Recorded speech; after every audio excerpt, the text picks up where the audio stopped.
Depuis quelques jours, dans la presse maghrébine, notamment algérienne, sont apparus des articles qui pourraient sembler anodins, quelques lignes rédigées sobrement et faisant état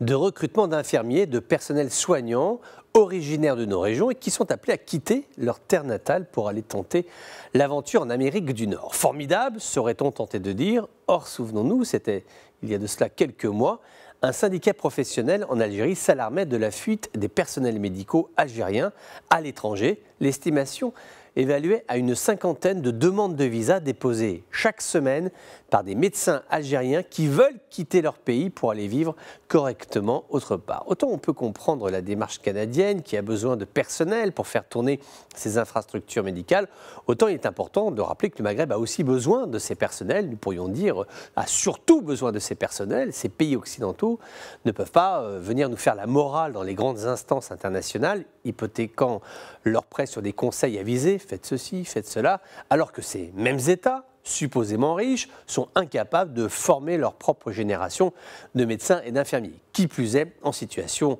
pandémique, venir faire leurs courses au Maghreb, si les États algériens, marocains et tunisiens dépensent de l'argent pour former des jeunes, ce n'est pas pour se les faire piller, car cela s'appelle bien du pillage organisé, la fuite des compétences. Un pays comme le Maroc, par exemple, puisque le Centre intégré de santé du Bas-Saint-Laurent au Québec vient d'annoncer le recrutement prochain de personnel infirmier, le Maroc a besoin de sa jeunesse, des talents qui peuvent s'exprimer dans ce pays en période de Covid-19 où toutes les forces vives de la nation doivent se mobiliser. Aujourd'hui, nous avons des pays comme le Canada, mais également en France, qui recrutent à tour de bras des médecins, des personnels infirmiers formés à l'étranger,